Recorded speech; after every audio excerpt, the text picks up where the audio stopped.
Hola, mi nombre es Carolina y el día de hoy vamos a platicar sobre demonios, fantasmas y todos estos oscuros entes que nos atacan mientras dormimos. El tema de hoy, la parálisis del sueño y su interpretación en las culturas a través del mundo. Como pueden ver, seguimos en el mes del miedo, donde platicaremos de los miedos del mundo real. No hay mayor miedo que las cosas que sí existen, amigos. Y qué mejor que hablar del famoso muerto, ese que se nos ha subido a todos por lo menos una vez en la vida. Nuestra gatita se llama Fera, que realmente su nombre completo es Férrica, porque es una gatita hecha de óxido de hierro, como pueden ver. Y es el prop principal de nuestro mes del miedo, nuestro mes del terror. Venga, vamos a empezar. Este tema, la verdad, yo estoy encantada. A mí me gusta mucho todos los temas que tengan que ver con historia, el entender las interpretaciones culturales que existen a los mismos fenómenos y la parálisis del sueño, al ser un fenómeno neurobiológico que todo el mundo ha experimentado, pues es muy rico en interpretaciones. Hay un sinnúmero de interpretaciones y reflejan perfectamente el espíritu de cada cultura estas interpretaciones. Ahora, para las personas que no son de México, les voy a explicar qué es esto de que se te suba el muerto. A lo que en México le decimos se te subió el muerto, se me subió el muerto, realmente se le llama parálisis del sueño. Este sería como el término más científico acuñado para este fenómeno que nos sucede a veces bastante escalofriante cuando estamos dormidos. Y como siempre hay que empezar estando todos en la misma página. Vamos a definir a qué le estamos diciendo parálisis del sueño. La parálisis del sueño es un estado disociativo que ocurre principalmente durante el despertar.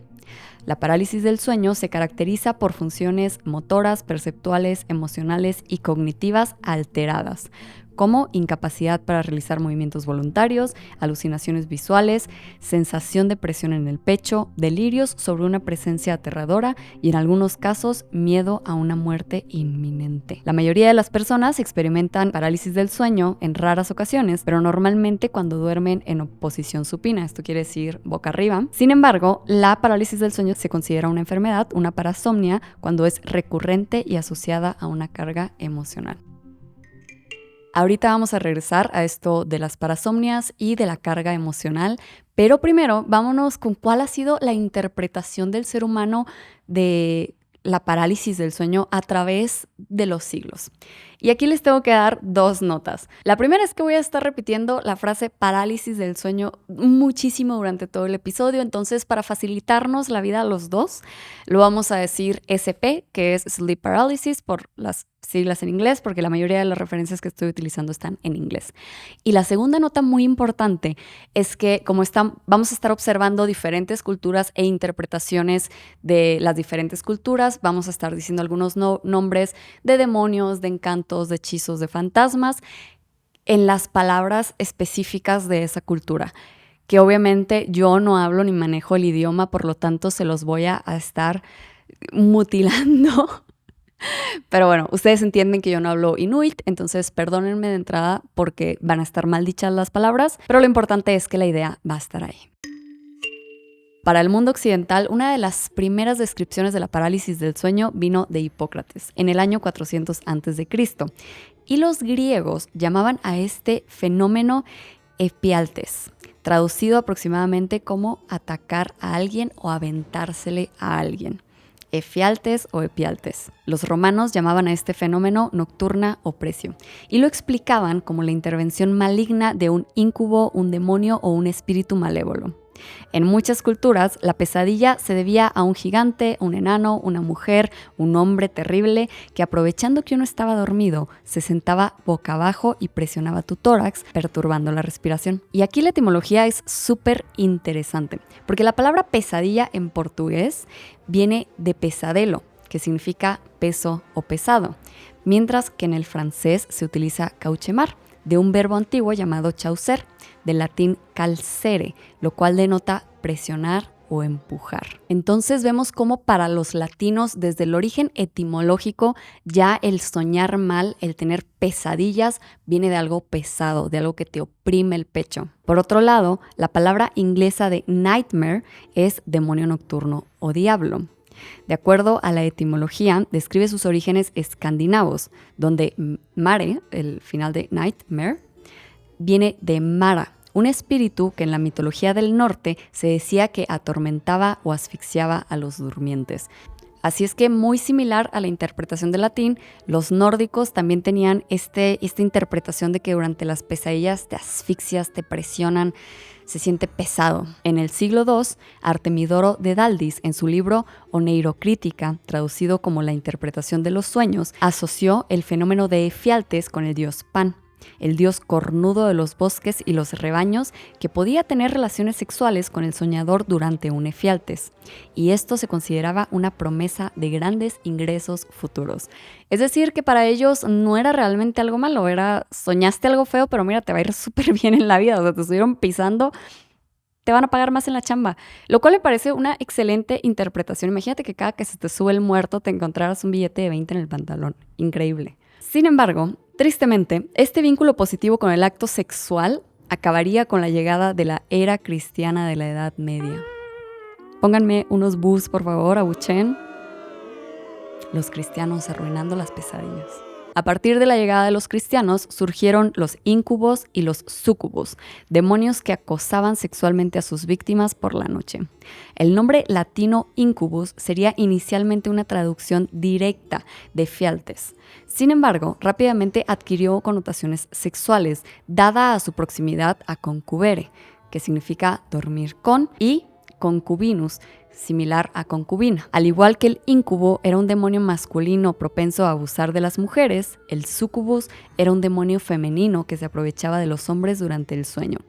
Y el origen de su nombre, sucubo, significa acostarse debajo. Y para el occidente fue el cristianismo el primero en asociar negativamente las pesadillas con los sueños eróticos, ya que sus principios se basaban en un estricto control de los instintos sexuales. Entonces, los griegos y los romanos se la estaban pasando increíble con la parálisis del sueño porque la veían como un acto sexual que los llevaba a la abundancia, hasta que llegaron los cristianos y pues ahí surgió como el origen de todos los miedos en las pesadillas. Pero vamos a hablar ahora de otras culturas. ¿Cuál era la explicación que otras culturas daban a este fenómeno? Y como les decía hace rato, es muy representativo de cada cultura la forma en la que cada uno interpreta la parálisis del sueño.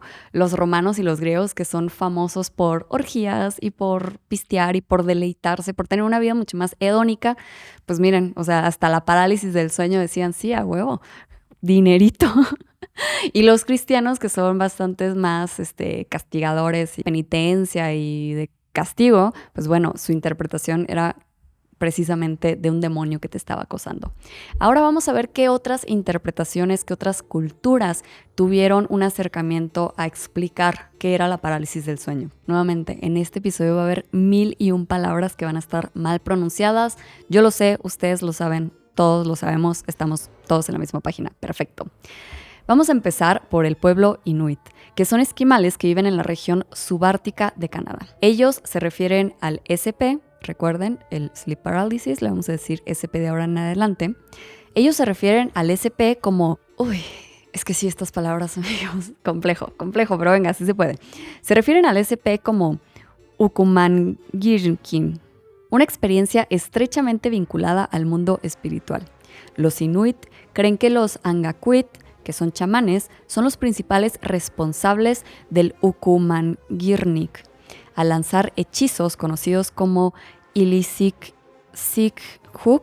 sobre sus oponentes.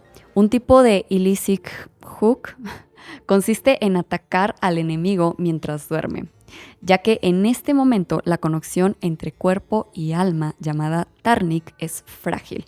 Si un chamán puede separar permanentemente el Tarnik de su cuerpo, el individuo muere. Por otro lado, en la tradición japonesa se le conoce a la parálisis del sueño como kanashibari, lo cual se traduce a el estado de estar totalmente atado, como si estuviera atado por cadenas de metal. El kanashibari puede surgir a través del hechizo de un invocador que utiliza un espíritu vengativo para asfixiar a sus enemigos. La parálisis del sueño se debe a un espíritu vengativo que asfixia a sus enemigos mientras duermen. Y aquí se empieza a ver cómo los tintes de cada civilización se empiezan a mostrar. Y quise empezar por estas dos culturas porque a pesar de que ellos describen el fenómeno de la parálisis del sueño muy similar al resto del mundo, se diferencian del resto del mundo en que su explicación es un origen humano. Para los inuit es un hechizo que te lanzó un chamán y para la tradición japonesa es un hechizo de un invocador que está buscando venganza. Entonces, los dos provienen de un humano que te está lanzando este pesar mientras duermes. En Cataluña existe algo conocido como la pesanta, que es un animal negro, normalmente un perro o un gato, que invade las casas por la noche y pisa el pecho de las personas, perturbando su respiración y provocando pesadillas. En la cultura nigeriana existe un demonio femenino que ataca durante los sueños y provoca la parálisis. El pueblo Yoruba del suroeste de Nigeria cree que Ogun Oru es un demonio femenino que toma posesión del cuerpo y mente durante los sueños. En Fiji, por ejemplo, la experiencia es interpretada como Kana Teboro, o ser comido por un demonio. En muchos casos, este demonio puede ser el espíritu de un familiar que recientemente murió, que ha regresado porque tiene asuntos sin concluir o porque le quiere decir noticias muy importantes a este familiar. En Brasil existe la pesadeira, un personaje del folclore brasileño originado en el sudoeste del país, pero que también se encuentra en otras regiones con nombres variantes. Pesadeira es descrita como una bruja de uñas largas que se esconde en los tejados por la noche y pisotea el pecho de quienes duermen con el estómago lleno y la barriga hacia arriba. También existe una variante nororiental de la misma pesadeira que comparte la mayoría de sus rasgos físicos, solamente que en este caso la pesadeira lleva una gorra roja. El cuento cuenta que si alguien logra quitarle la gorra roja, la pesadeira pierde sus fuerzas y concederá cualquier deseo a cambio de su gorro. Ahora, se cree que la pesadeira es descendiente del mito portugués conocido como Frandinho da Mão Furada, que se traduce como pequeño fraile del agujero de la mano. Se dice que Fradiño entraba en los dormitorios de las personas y colocaba su mano pesada sobre sus pechos, impidiéndoles gritar. El fraile entra a altas horas de la noche en las alcobas, por el ojo de la cerradura de la puerta. Lleva una gorra roja en la cabeza y se sienta cómodamente sobre la gente para asignarles las peores pesadillas.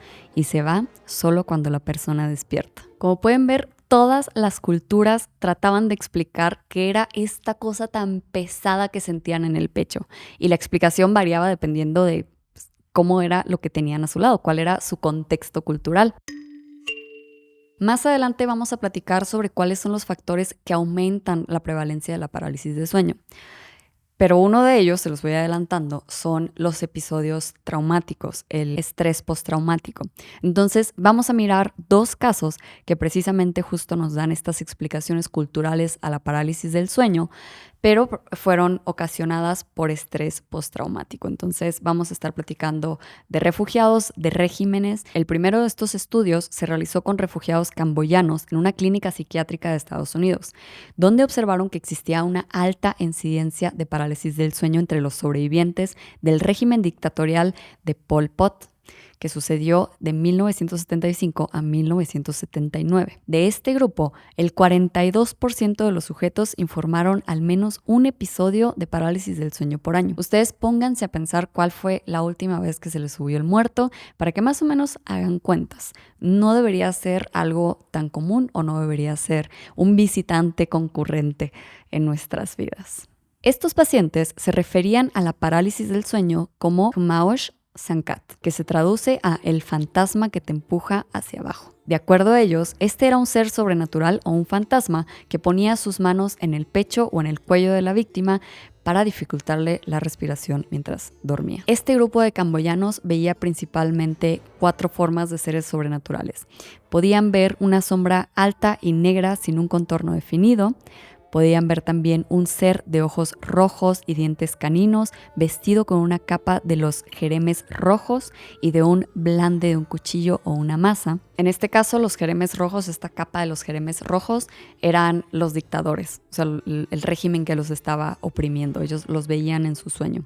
También podían ver un demonio parecido a un simio o una criatura grotesca encarnada únicamente por la cabeza de una mujer y sus entrañas. Ellos explicaban que cuando alguien es asesinado violentamente o enterrado sin los ritos funerarios adecuados, algo recurrente que sucedió durante el periodo del Pol Pot, el espíritu estaría condenado a caminar por la tierra y perseguir a los vivos, mostrándoles el estado de penuria del más allá. Otro ejemplo es el de los inmigrantes asiáticos presentados en el estudio de Hinton de 2005. Estos sujetos tenían síntomas físicos de parálisis del sueño asociados con las experiencias traumáticas que atravesaron bajo el yugo de los jeremes rojos.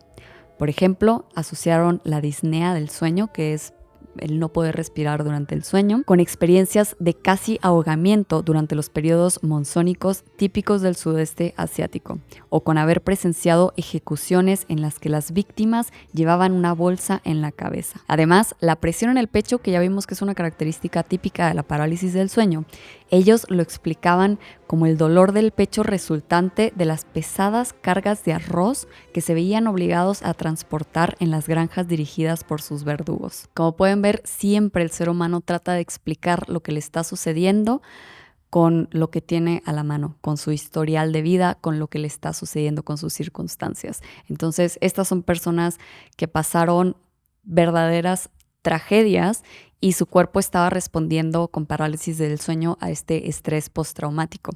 Y al final del día ellos, al tener que darle una explicación de por qué estaban viendo lo que veían, de por qué estaban sintiendo lo que sentían, pues tomaban las sensaciones que tenían más a la mano, que era el sufrimiento que habían pasado ante estos regímenes.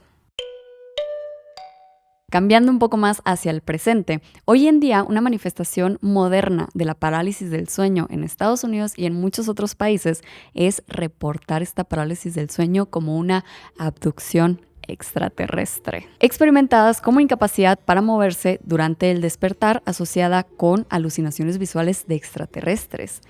Según Shermer, en 2011, la aparición de extraterrestres en el imaginario popular tuvo lugar tras el supuesto aterrizaje forzoso de un objeto volador no identificado en Roswell, Nuevo México, en 1947. Se cree también que las narrativas de abducciones tienen su origen en una emisión especial de NBC en 1975, basada en los extraordinarios relatos de Barney y Betty Hill. Se podría decir que el matrimonio Hill fue el que puso el estándar. Ellos fueron los que dieron la pauta a que era una abducción extraterrestre, y a partir de que ellos salieron en este programa de NBC presentando cuál había sido su experiencia, pues de pronto el mundo se llenó de reportes que replicaban lo que ellos ya habían dicho, o sea que decían, sí, fíjate que a mí me pasó exactamente lo mismo. Entonces, lo que ellos describían era haber experimentado luces en la mitad de la noche, parálisis del cuerpo, disecciones, exámenes, ya saben, estas sondas anales que al parecer es la obsesión de todos los alienígenas que visitan nuestro planeta. A eso viene. Y algo que yo no sabía, pero me enteré en esta investigación, es que al parecer la imagen que se nos viene a todos en el mundo cuando pensamos en aliens, los típicos, piensen en un alien. Eso que tiene en la cabeza, eso. Un humanoide de cabeza grande con los ojos alargados, también muy grandes, semidesnudo, brazos largos. Eso que tienen en la cabeza, o sea, lo que sería un marcianito como tal, es producto de los artistas de NBC. Ellos fueron los que les dieron este diseño clásico a los secuestradores extraterrestres. Y bueno, tras la difusión de estos relatos en periódicos, tabloides, programas de televisión, las denuncias de secuestros aumentaron exponencialmente en los Estados Unidos. Y el autor nos menciona también que existieron 2 libros, uno de ellos llamado La Comunión en 1987 y otro La Abducción en 1997, las cuales fueron hitos literarios, y que con esto se ayudó a perpetuar la creencia de la supuesta veracidad de abducciones extraterrestres. Ustedes saben que si lo ven en un libro es cierto. No hay mentiras en los libros. Jamás se ha publicado una mentira en un libro. Y claro que dejé lo más bonito para el final, que es en México le decimos se me subió el muerto, que me encontré justamente en este paper. También hablaban de cómo México lo interpreta y está la traducción al inglés de la palabra, o sea, de la frase literal se me subió el muerto, y se escucha, o sea, no tiene sentido que digamos se me subió el muerto, pero no lo había pensado hasta que alguien lo tradujo al inglés.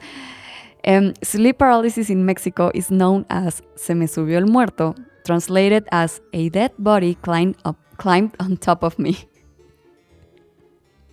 No sé, no sé si a ustedes les dé mucha risa, pero a mí me da mucha risa, mam. O sea, sí, se me subió un cuerpo de un muerto. Tengo un cuerpo de un muerto encima. Y la verdad es que la descripción tampoco no hay que darle muchísimo detalle. O sea, los mexicanos pensamos que se nos subió un muerto, pero un ente, o sea, como un fantasma, más que el cuerpo de un muerto. Y la verdad es que súper interesante leerse todas estas interpretaciones a través de la historia en todas las culturas. No solamente es muy interesante, sino que también es muy, no sé, te habla mucho sobre las culturas, te ayuda a entender esa base de ellas que es cuál es el miedo, cuáles son los motivos que tendría un ser para estarte buscando, la motivación que tienen sus demonios. Está súper interesante. Si algún día no tienen nada que hacer, pónganse a leerlas en internet, pongan Sleep Paralysis Folklore y les va a aparecer un sinnúmero de referencias. Está muy, muy padre. Y pues bueno, vamos a hablar un poquito más de la cultura popular. Hoy en la cultura popular existen pues varias creencias de que es la misma persona la que nos está visitando a todos. Por ejemplo, existe lo que se le llama Night Hag, donde muchas personas reportan estar viendo a la misma señora, que es como esta bruja que te está persiguiendo, es una señora de edad avanzada que te está persiguiendo. Existe también el hombre largo, el hombre oscuro, y este es un hombre que aparece en las tinieblas cuando estás dormido. Y de aquí lo más interesante, la verdad, existen unos memes que es como no me puedo ir a dormir porque le debo dinero al hombre largo. Me encantan. Cada que me aparece, o sea, existen muchas variaciones de esas, pero 10 de 10, amo ese meme. Y yo me acuerdo exactamente cuál fue la última vez que me dio parálisis del sueño, que fue el 10 de diciembre. No recuerdo perfectamente si fue 10 de diciembre del 2012 o del 2013, pero es un hecho que fue el 10 de diciembre. Y me acuerdo perfecto porque tembló. Yo en ese tiempo, que era universitaria, estaba tratando de dormir, justamente viendo algún video, viendo algo así, y recuerdo abrir los ojos y tener la computadora como de este lado, porque era una siesta en la tarde, era un sábado. Creo que el 10 de diciembre de ese año fue un sábado, un viernes. Lo sé porque salimos después de eso. Estaba con la computadora tratando de ver algo y estaba de lado en mi cama como muy cerquita del borde. Entonces estaba de ladito y estaba viendo justo hacia el borde de la cama. Y me acuerdo de despertarme y que estuviera todo oscuro el cuarto porque precisamente me había como quedado dormida esas veces que está atardeciendo, entonces me había quedado dormida de día y ya había caído el sol, estaba todo oscuro y solamente estaba la luz de la pantalla donde estaba viendo videos. Y abro los ojos y enfrente de mí, en la cama, así donde estaba a nada. Ahorita estoy más lejos que como estaba en ese momento. Se ven dos cabecitas de dos niños, un niño y una niña, que no les puedo decir cómo era su cara porque solamente, ya saben, estaban ahí como conceptualmente, así como estás en un sueño y es como, no era, o sea, no recuerdo cómo era la casa, pero sé que era la casa de mi abuela, cosas así. Entonces estaban ahí dos niños y se les veía solamente, hagan de cuenta, así, se les veía solamente como la frentita, como así, de sus caras. Obviamente los dos viéndome. Y recuerdo estar como tratando de moverme así y que no funcionara, que no me podía mover. A las 500, o sea, nunca sucedió nada con estos monitos, no recuerdo que me hayan hablado. Sí he tenido en algún momento más de chica, recuerdo algunas instancias de parálisis de sueño, de escuchar ruidos, de escuchar que me hablaban y así. Pero en ese momento no, en ese momento nomás estaban como las dos caritas y ni siquiera sentía que hubiera una interacción real con ellas, o sea, solamente estaban ahí. El caso es que a las 500 por fin me pude mover y salí disparada al otro cuarto donde estaba mi mejor amiga, que es Carlita, y ya le conté todo, ¿no? Le dije como, ay, soñé bien feo, no sé qué. Y me quedé ahí abrazadita con ella, que ella también estaba viendo algo en la tele, y en eso como a los 5 minutos, tiembla. Tiembla porque Ciudad de México, claro que sí, no estaba suficientemente estresada con el sueño que había tenido.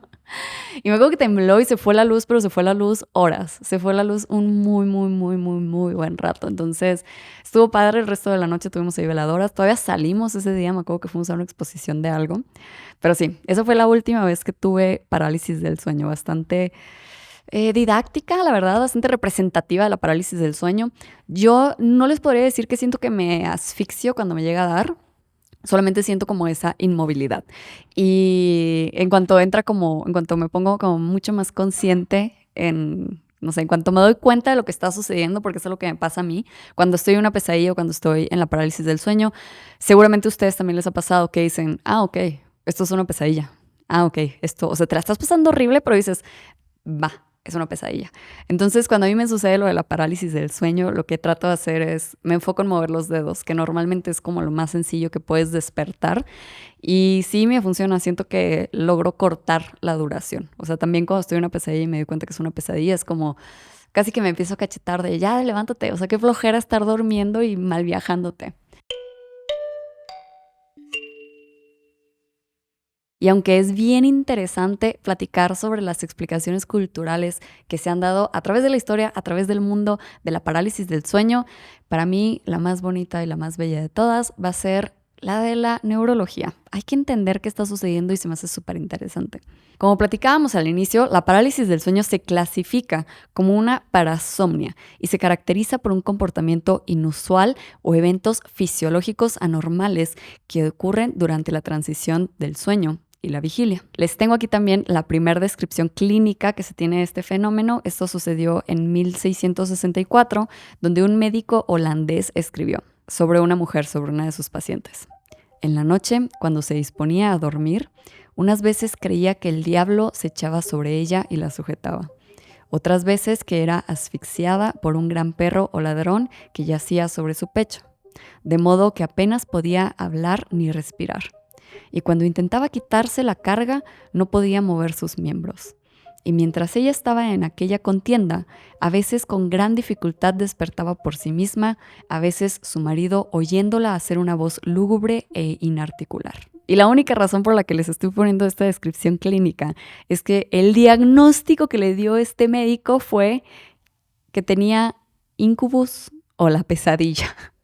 Eso fue el diagnóstico clínico, entonces bien ahí, muy bien tratado. Y avanzando un poco más hacia la modernidad, el término parálisis del sueño fue acuñado por primera vez por Samuel Alexander Kinnear Wilson en su artículo Las narcolepsias, publicado en la revista Cerebro en 1928. Hasta 1928 es cuando ya empezamos a decir, no es algo paranormal, hay que investigar, esto al parecer tiene algo, hay carnita ahí debajo. Y sí, la parálisis del sueño es un estado disociativo que ocurre principalmente durante el despertar. El SP se caracteriza por funciones motoras, perceptuales, emocionales y cognitivas alteradas, como la incapacidad para realizar movimientos voluntarios, alucinaciones visuales, sensación de presión en el pecho, delirios sobre una presencia aterradora y en algunos casos miedo a una muerte inminente. La parálisis del sueño debería ser algo extraño en su vida, no debería de ser bastante recurrente, pero cuando es recurrente se le asocia a una carga emocional y se cataloga como una parasomnia, es una enfermedad del sueño. Y curiosamente esto ocurre normalmente cuando estamos en una posición supina, es decir, cuando estamos recostados boca arriba. Se han caracterizado 3 tipos de alucinaciones de la parálisis del sueño. La primera se le denomina intruso, la siguiente experiencias corporales inusuales y la última incubo. El intruso se caracteriza por una sensación de miedo o presencia desagradable acompañada de alucinaciones auditivas y visuales.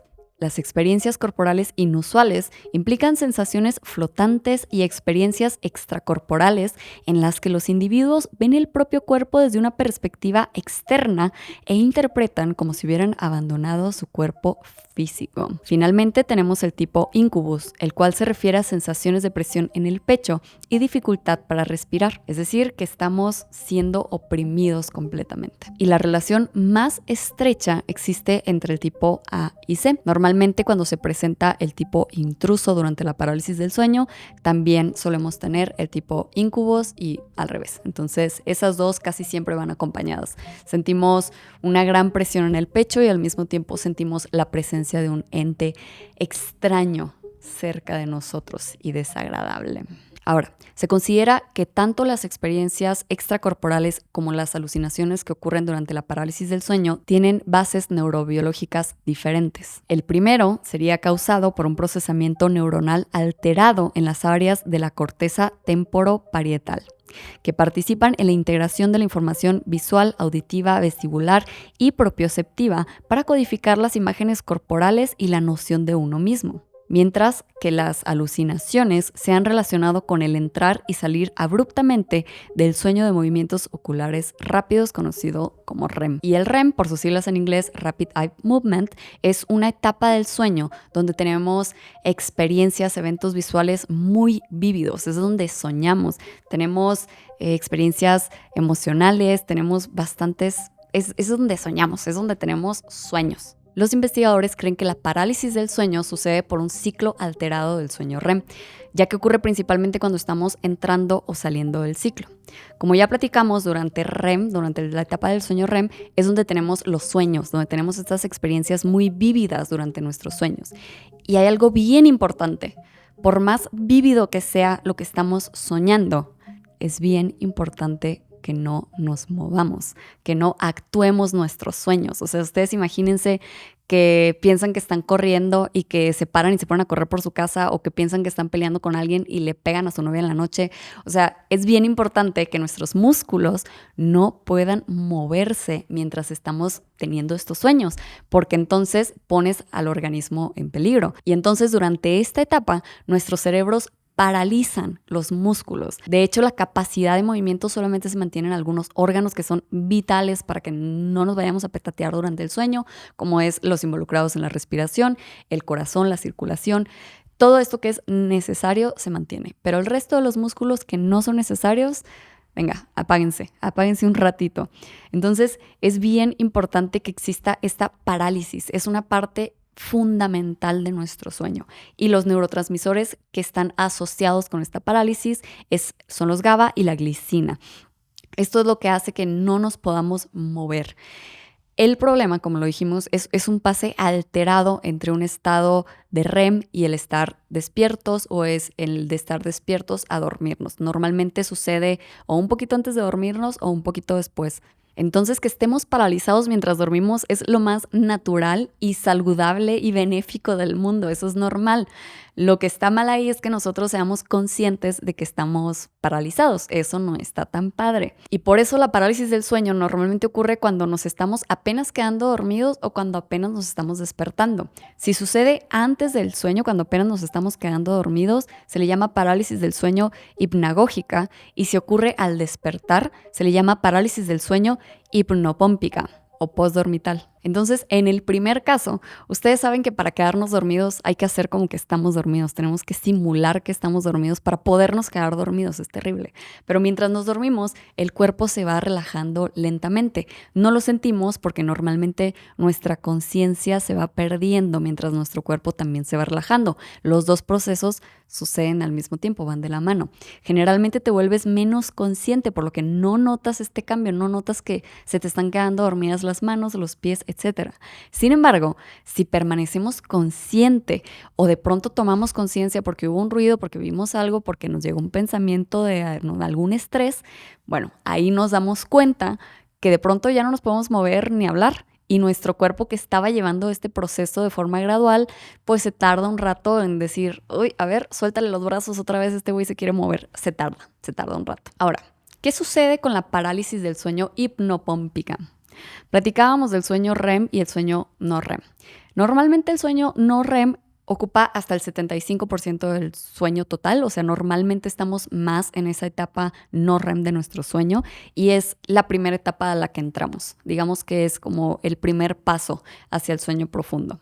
Después de este ciclo no REM inicial, nuestro cuerpo tiende a entrar a nuestro primer ciclo REM. Les digo, hay varios ciclos durante la noche. El tema aquí es que si antes de terminar el ciclo REM nosotros nos despertamos o tomamos conciencia, más bien, nos damos cuenta que no nos podemos mover y que no podemos hablar, porque para el ciclo REM el cuerpo apagó todo. Nos apagó todo porque es donde tenemos estos sueños vívidos y le podemos estar dando puñetazos a la pared y no nos damos cuenta porque es lo que estamos soñando. Entonces es un mecanismo de protección. El problema es precisamente cuando se altera la sincronía. Pero digamos que ya entendimos por qué sucede, pero tenemos muy pocas horas y son muy preciadas nuestras horas del sueño, no las queremos pasar platicando con el muerto, estamos hartos de eso. ¿Cómo le podemos hacer para evitar que nos dé, que se nos suba el muerto en la noche, que se nos aparezca la pesadilla, que nos pasen todas estas cosas feas que suceden cuando nos despertamos y no podemos mover nuestro cuerpo. ¿Cuáles son los factores que causan o que propician la parálisis del sueño? El primero de ellos es como si nos metiéramos el pie, porque el primer factor es la falta de sueño. Es decir, nos falta tanto dormir que cuando nos dormimos nuestro cuerpo nos da la peor pesadilla en nuestras vidas para que tengamos peor calidad del sueño. ¡Qué padre! Y sí, la falta del sueño al parecer altera la sincronía de estos procesos. De pronto nuestro cuerpo está un poco más fatigado y se duerme más rápido, las neuronas motoras dejan de pasar impulsos más rápido de lo que el cerebro se apaga la conciencia. Entonces se nos sube el muertito. Lo siguiente son los horarios de sueño que cambian, el estarnos durmiendo a diferentes horas del día, así que tengamos un patrón del sueño alterado. Condiciones mentales como el estrés o el trastorno bipolar. Ya vimos hace rato, platicamos de 2 casos donde el estrés postraumático aumentó la prevalencia de la parálisis del sueño en estas personas. Entonces es bien importante cuidar nuestra salud mental. Otros 2 trastornos es el de ansiedad generalizada y el trastorno del pánico. Estos estados mentales alterados propician que al momento de irnos a dormir presentemos parálisis del sueño. Otro factor que vimos es el dormir boca arriba. Como vimos, muchas de las culturas lo ponían como uno de los castigos, te castigaban por dormir boca arriba y con la barriga llena. También está el uso de ciertos medicamentos como los que se utilizan en los trastornos de déficit de atención, el abuso de sustancias, los patrones de sueño alterados, por ejemplo, debido al trabajo de turnos o el desfase de un horario, por el jet lag te puede dar. La narcolepsia también puede generar este tipo de parálisis del sueño y que existan antecedentes familiares de parálisis del sueño. Y la parálisis del sueño no debería ser algo recurrente en tu vida, no debería ser algo de diario, aunque muchas personas reportan haberlo vivido por lo menos 1 o 2 veces en la vida. En caso de que lo estén presentando de forma constante, es muy importante ir al médico para que pueda ayudarles a tratar esa causa que se los está originando, ¿no? Que puede ser un tema de estrés, un tema de regular sus patrones del sueño, de medicamentos. Ahora, ¿qué podemos hacer para evitar que nos dé? Para no ver al señor largo porque le debemos dinero. Lo que podemos hacer es tratar de dormir regularmente de 7 a 9 horas al día. Darle a nuestro cuerpo la cantidad que nuestro cuerpo necesita de sueño para que pueda regularse a sí mismo y pueda sincronizar bien sus procesos. También acostarnos aproximadamente a la misma hora todas las noches, levantarnos a la misma hora todas las mañanas y hacer ejercicio de forma regular, aunque nos dicen no 4 horas antes de acostarnos. Me gusta mucho hacer ejercicio en la noche y la verdad es que nunca lo he asociado, pero si a ustedes les está sucediendo parálisis del sueño de forma constante, pues bueno, y al mismo tiempo están yendo al gimnasio en la noche, pues bueno, ya saben algo que pueden cambiar. ¿Qué no debemos hacer? No debemos comer muchísimo, ni fumar, ni beber alcohol o cafeína poco antes de acostarnos. Como vimos, tanto el alcohol como la cafeína mantienen el sistema nervioso trabajando, aunque nuestro cuerpo esté muy cansado. Y lo otro es no dormir boca arriba. Si te está pasando muy seguido la parálisis del sueño, lo que puedes hacer es dormir de ladito. Debemos ir al médico si sufrimos a menudo parálisis del sueño y nos sentimos muy ansiosos o asustados de irnos a dormir, si nos da miedo dormirnos porque vamos a ver al hombre largo, si estamos cansados todo el tiempo debido a esta falta de sueño. Y bueno, un médico nos va a ayudar a tratar el origen de este fenómeno. Y bueno, en definitiva, la parálisis del sueño es un fenómeno biológico muy interesante que nos ayuda a entender cómo cada cultura, cada contexto de vida moldea la interpretación que se le da al mismo fenómeno biológico, y estoy segura que esto ocurre para muchísimas enfermedades, para muchísimos padecimientos que seguramente estaremos explorando más adelante. Pero amigos, espero que no se les suba el muerto esta noche. Yo me la estoy pasando increíble leyendo estos temas. ¿Cuál es el terror de la vida real? ¿Qué mayor terror que se te suba un muerto? O sea, imagínense despertarse en la noche y tener el cuerpo de una persona que falleció, de un fallecido encima. O sea, de verdad tenerlo. O sea, literalmente que esté ahí. ¡Wow! Increíble. Me encanta. Yo me lo estoy pasando muy bien. Espero que les esté gustando nuestro mes del terror. Espero que les haya gustado el video de hoy. A mí me encanta todo esto del folclore, me encanta todas estas explicaciones que le damos al mundo, más cuando es algo que ya hemos vivido, ya sabes, yo sé lo que se siente. Ese romano, ese griego, esa persona en Nigeria, esa persona inuit, hemos vivido esta misma experiencia compartida y la forma en la que cada uno lo explica es súper, súper, súper interesante. O sea, los humanos tenemos miles de años tratando de saber por qué se nos está subiendo el muerto y todavía nos seguimos preguntando por qué. Cuéntenme en los comentarios cuándo fue la última vez que se les subió el muerto, qué es lo que ustedes ven. Si son de otro país, cuéntenme cómo lo explica su cultura, cómo le dicen en su país a esto. No sé, la verdad, sí. O sea, ya vemos que en Brasil hay otros ejemplos.